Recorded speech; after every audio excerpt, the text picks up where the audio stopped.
Hello everyone, आप सभी का स्वागत है आपके हमारे चैनल स्टडी वाइवा पर।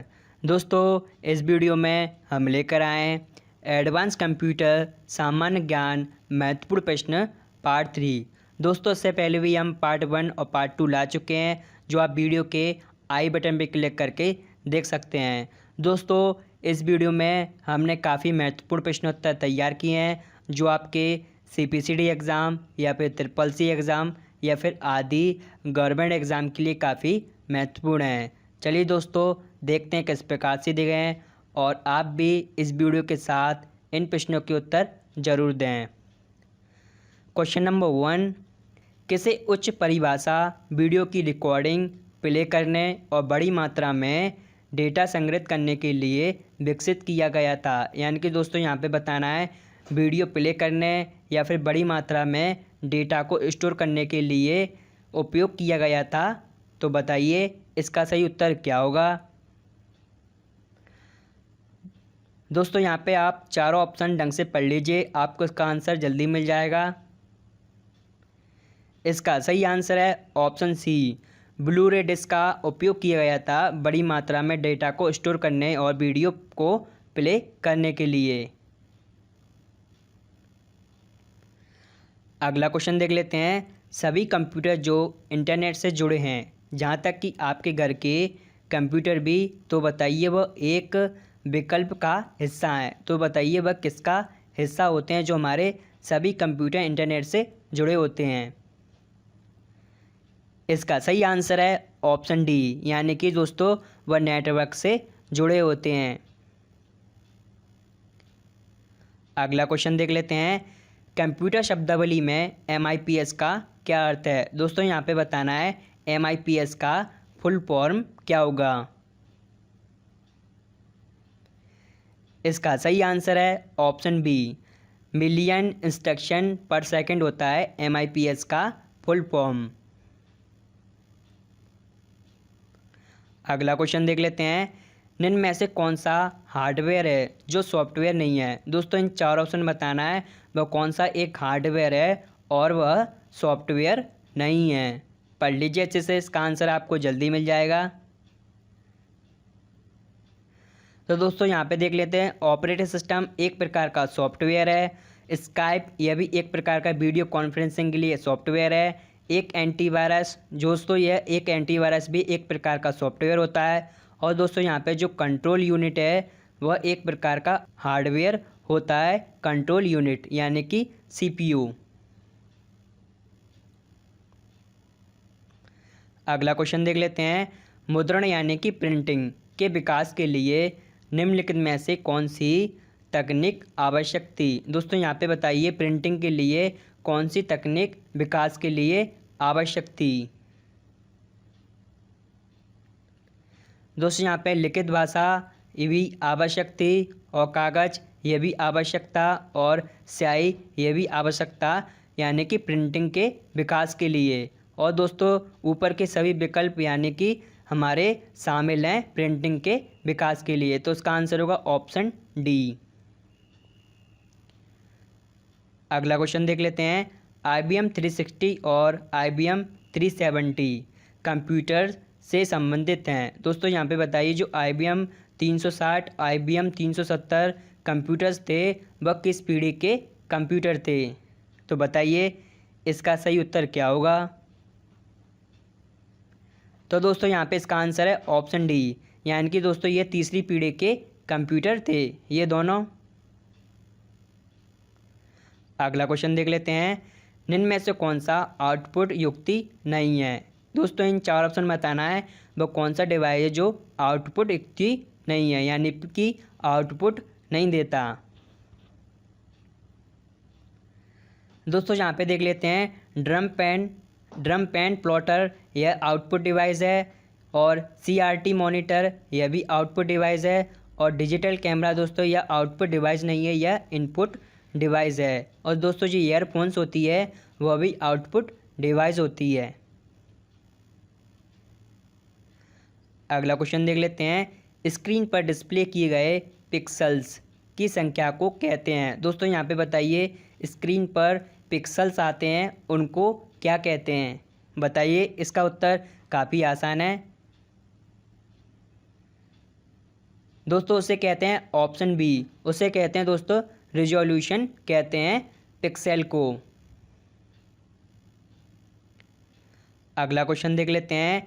प्लस, माइनस, भाग, स्टार, ग्रेटर देन और लेस देन, ये सभी सिंबल यह किस प्रकार का डाटा होते हैं? तो बताइए दोस्तों इसका सही आंसर क्या होगा? तो दोस्तों यह सिंबॉलिक डाटा होते हैं, ये सभी हमारे चिन्ह सिंबॉलिक डाटा होते हैं। इसका आंसर होगा ऑप्शन बी। अगला क्वेश्चन देख लेते हैं। इंटरनेट एक्सप्लोरर किस प्रोग्रामिंग भाषा पर आधारित है? दोस्तों यहाँ पे बताना है जो इंटरनेट एक्सप्लोरर है वह किस प्रोग्रामिंग भाषा पर बनाया गया है, यानी कि किस प्रोग्रामिंग भाषा से कोडिंग की गई है इंटरनेट एक्सप्लोरर बनाने के लिए। तो इसका आंसर है ऑप्शन सी, यानी कि C++ भाषा का उपयोग किया गया है इंटरनेट एक्सप्लोरर बनाने के लिए। अगला क्वेश्चन देख लेते हैं। ULSI का फुल फॉर्म क्या है? दोस्तों यहाँ पे बताना है ULSI का विस्तृत रूप क्या है। पढ़ लीजिए अच्छे से, इसका आंसर आपको जल्दी मिल जाएगा।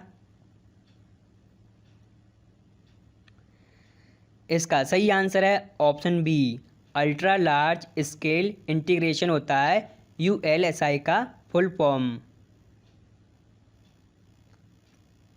अगला क्वेश्चन देख लेते हैं। UTF-32 एक है। दोस्तों यहाँ पे बताना है UTF-32 क्या है। पढ़ लीजिए अच्छे से, इसका आंसर आपको जल्दी मिल जाएगा। इसका सही आंसर है ऑप्शन डी, 32 बिट का फिक्स्ड बिट होता है एनकोडिंग, जो UTF-32 कहलाता है। अगला क्वेश्चन देख लेते हैं। सेकेंडरी मेमोरी को अन्य किस नाम से भी जाना जाता है? दोस्तों यहाँ पे बताना है सेकेंडरी मेमोरी को अन्य किस नाम से हम जानते हैं। पढ़ लीजिए अच्छे से, इसका आंसर आपको जल्दी मिल जाएगा। तो दोस्तों आप सभी को पता होगा सेकेंडरी मेमोरी के रूप में हम एक्सटर्नल मेमोरी के रूप में जानते हैं सेकेंडरी मेमोरी को। तो इसका आंसर होगा ऑप्शन डी। अगला क्वेश्चन देख लेते हैं। किसी प्रोग्राम में त्रुटियों को हल करने के लिए रूप में जाना जाता है? दोस्तों यहाँ पे बताइए किसी प्रोग्राम में जो त्रुटियाँ या एरर्स होती हैं उनको हमें सॉल्व करना है, तो बताइए उसे क्या कहते हैं?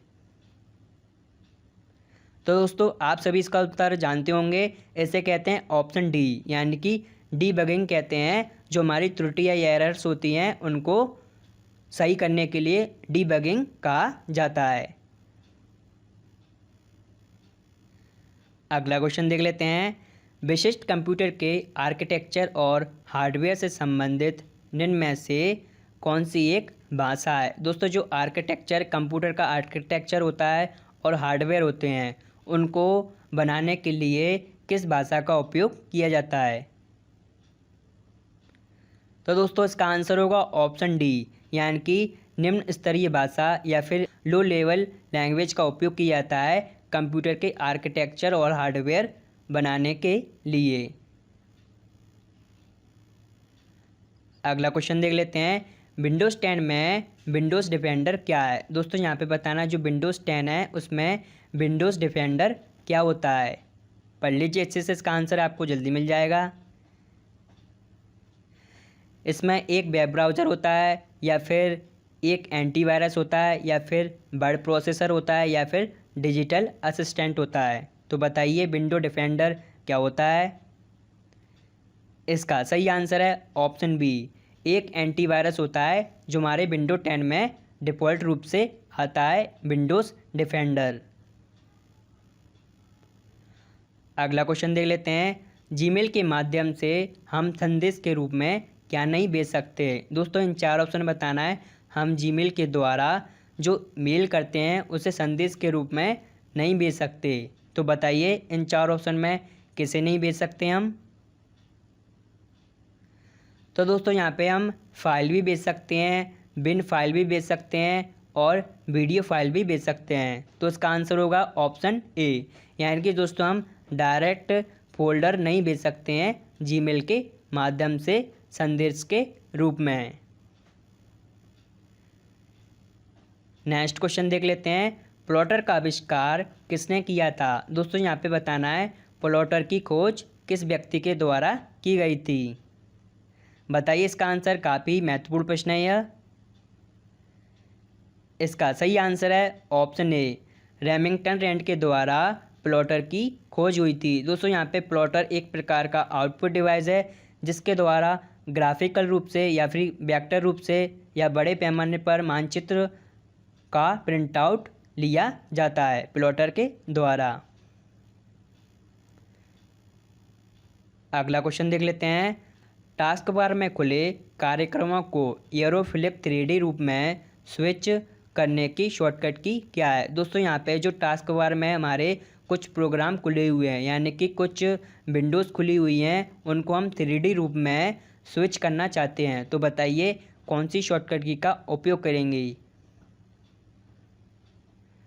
इसका सही आंसर है ऑप्शन ए, विंडोज़ लोगो की प्लस टैब का उपयोग करके हम जो हमारे सॉफ्टवेयर खुले होते हैं टास्क बार में उन्हें हम 3D रूप में देख सकते हैं और किसी भी सॉफ्टवेयर का चयन कर सकते हैं। और ये एक प्रकार की अच्छी शॉर्टकट की है जिसका उपयोग हम टास्क बार में किसी भी प्रोग्राम में जल्दी आसानी से जा सकते हैं। अगला क्वेश्चन देख लेते हैं, कंप्यूटर कीबोर्ड में शिफ्ट और प्रिंट स्क्रीन कीज़ को क्या कहते हैं। दोस्तों यहाँ पे बताइए जो शिफ्ट और प्रिंट स्क्रीन की होती है उसे क्या कहा जाता है कीबोर्ड में। तो दोस्तों इसका आंसर होगा option C, special purpose keys कहा जाता है control plus shift print screen को। अगला क्वेश्चन देख लेते हैं, उत्पाद लेवल पर डाटा को पढ़ने वाली डिवाइस है। दोस्तों यहाँ पे बताइए उत्पाद लेवल यानी कि प्रोडक्ट होते हैं, उनको प्रोडक्ट पे जो डाटा होता है उसको पढ़ने वाली डिवाइस कौन सी है।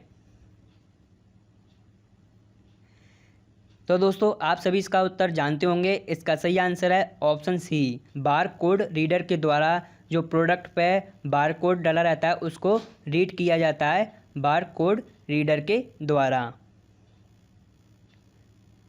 अगला क्वेश्चन देख लेते हैं, निम्नलिखित में से कौन सा ऑपरेटिंग सिस्टम का उदाहरण नहीं है। दोस्तों इन चार ऑप्शन में बताना है वह एक ऑपरेटिंग सिस्टम नहीं है। विंडोज़ 98 यह भी ऑपरेटिंग सिस्टम है। BSD यूनिक्स यह भी एक ऑपरेटिंग सिस्टम है और लाइनक्स यह भी एक ऑपरेटिंग सिस्टम है। दोस्तों यहाँ पे इसका आंसर होगा option B, Microsoft Office XP यह एक प्रकार का ऑपरेटिंग सिस्टम नहीं है। अगला क्वेश्चन देख लेते हैं, डाटाबेस को प्रबंधित करने के लिए निम्न में से किसका उपयोग किया जाता है। दोस्तों यहाँ पे बताइए डेटाबेस को प्रबंध करने के लिए या फिर व्यवस्थित करने के लिए हम किसका उपयोग करते हैं। इसका सही आंसर है ऑप्शन सी, डेटाबेस प्रबंध प्रणाली को डेटाबेस को प्रबंध कर सकते हैं DBMS के द्वारा। अगला क्वेश्चन देख लेते हैं, निम्न में से एक ऑनलाइन भुगतान प्रणाली कौन सी नहीं है। दोस्तों यहाँ पे बताना है ऑनलाइन ट्रांजैक्शन की एक प्रकार की सुविधा नहीं है। पढ़ लीजिए अच्छे से, आपको इसका आंसर जल्दी मिल जाएगा। तो दोस्तों यहाँ पे पेपैल के द्वारा भी हम ऑनलाइन ट्रांजैक्शन कर सकते हैं, गूगल पे के द्वारा भी ऑनलाइन ट्रांजैक्शन कर सकते हैं और एप्पल पे के द्वारा भी हम ट्रांजैक्शन कर सकते हैं। ये तीनों प्रणाली शामिल हैं। और दोस्तों यहाँ पे जो CC एवेन्यू होता है यह पेमेंट गेटवे होता है। तो इसका आंसर होगा ऑप्शन डी, यह हमारी भुगतान प्रणाली नहीं है। यह क्या है दोस्तों, ई पेमेंट गेटवे होता है CC एवेन्यू। अगला क्वेश्चन देख लेते हैं, टाइपिंग के दौरान गलती हो जाने पर निम्नलिखित में से किस कुंजी दबाकर गलती को मिटाया जा सकता है। दोस्तों यहाँ पे बताइए जब हम टाइपिंग करते हैं कुछ गलत हो जाता है तो बताइए उसको मिटाने के लिए हम बार बार किस कुंजी का उपयोग करते हैं। तो बताइए, काफ़ी आसान है इस प्रश्न का उत्तर। तो दोस्तों इसका आंसर होगा ऑप्शन डी, बैक स्पेस कुंजी का उपयोग करते हैं हमारी टाइपिंग गलत हो जाने पर। अगला क्वेश्चन, निम्न में से कौन सा प्रोग्रामिंग का एक विकल्प नहीं है। दोस्तों यहाँ पे बताना है कि इसमें 4 ऑप्शन में एक प्रकार की प्रोग्रामिंग भाषा नहीं शामिल है। तो दोस्तों यहाँ पे C++ एक प्रकार की प्रोग्रामिंग भाषा है, असेंबली लैंग्वेज यह भी एक प्रकार की प्रोग्रामिंग भाषा है, और दोस्तों यहाँ पे जावा यह भी एक प्रकार की प्रोग्रामिंग भाषा है। दोस्तों यहाँ पे POP3 यह एक प्रकार की प्रोग्रामिंग लैंग्वेज नहीं है। यह क्या होता है, पोस्ट ऑफिस प्रोटोकॉल होता है यह एक प्रकार का। अगला क्वेश्चन देख लेते हैं। विकल्प एक सॉफ्टवेयर है जिसे बिना मूल्य चुकाए या फिर इंटरनेट से फ्री डाउनलोड कर सकते हैं, तो बताइए उसे क्या कहते हैं। पढ़ लीजिए अच्छे से, इसका आंसर आपको जल्दी मिल जाएगा। तो दोस्तों उसे कहते हैं फ्रीवेयर कहते हैं। दोस्तों यहाँ पे जो फ्रीवेयर इंटरनेट से जो भी हम सॉफ्टवेयर डाउनलोड करते हैं उन सॉफ्टवेयर को हम फ्रीवेयर सॉफ्टवेयर कहते हैं। और दोस्तों यहाँ पे एडोब PDF हुआ या फिर स्काइप हुआ या फिर फ्री स्टूडियो हुआ।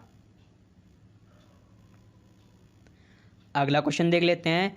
निम्न में से कौन सा एक बाइनरी नंबर का उदाहरण है। दोस्तों इन 4 ऑप्शन बताना है बाइनरी नंबर का एग्जाम्पल है, तो बताइए इसका सही उत्तर क्या होगा।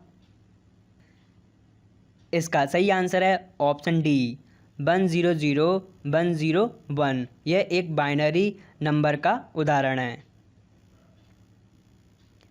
अगला क्वेश्चन देख लेते हैं। वह सिस्टम कौन सा है जिसमें हमारे द्वारा बोले गए शब्दों को मशीन के पढ़ने लायक इनपुट में बदल दिया जाता है। दोस्तों यहाँ पे बताना है जब हम कंप्यूटर में कुछ बोलकर सर्च करते हैं, तो बताइए वह किसके द्वारा ऐसा किया जा सकता है। तो दोस्तों यहाँ पे हम जो बोलकर कुछ अपनी वॉइस के द्वारा कुछ बोलकर सर्च करते हैं तो वह स्पीच रिकॉग्निशन के द्वारा ऐसा किया जाता है। दोस्तों यहाँ पर स्पीच रिकॉग्निशन के द्वारा जो हम बोलते हैं उसे इनपुट रूप में कंप्यूटर में डाल दिया जाता है और वो मॉनिटर में आउटपुट के रूप में प्रदर्शित होता है टेक्स्ट के रूप में। चलिए दोस्तों देख लेते हैं लास्ट प्रश्न। CPU के ALU में होते हैं। दोस्तों यहाँ पे बताना है सेंट्रल प्रोसेसिंग यूनिट के ALU अर्थमेटिक लॉजिक यूनिट में क्या होते हैं, तो बताइए। काफ़ी आसान है इस प्रश्न का उत्तर। तो दोस्तों यहाँ पे जो CPU होता है उसके ALU में रजिस्टर होते हैं जो काफ़ी फास्ट होते हैं। दोस्तों यहाँ पे रजिस्टर में काफ़ी तीव्रता पाई जाती है रजिस्टर के अंदर। चलिए दोस्तों मुझे उम्मीद है ये सभी प्रश्न आपको अच्छे से समझ में आ गए होंगे, और ये प्रश्न आपको कैसे लगे वीडियो को लाइक करके ज़रूर बता दें, और यदि आप न्यू वैसे तो प्लीज़ इस चैनल को सब्सक्राइब कर लें। इसी तरह हम कंप्यूटर से संबंधित महत्वपूर्ण प्रश्नोत्तर लाते रहेंगे। चलिए दोस्तों वीडियो देखने के लिए धन्यवाद।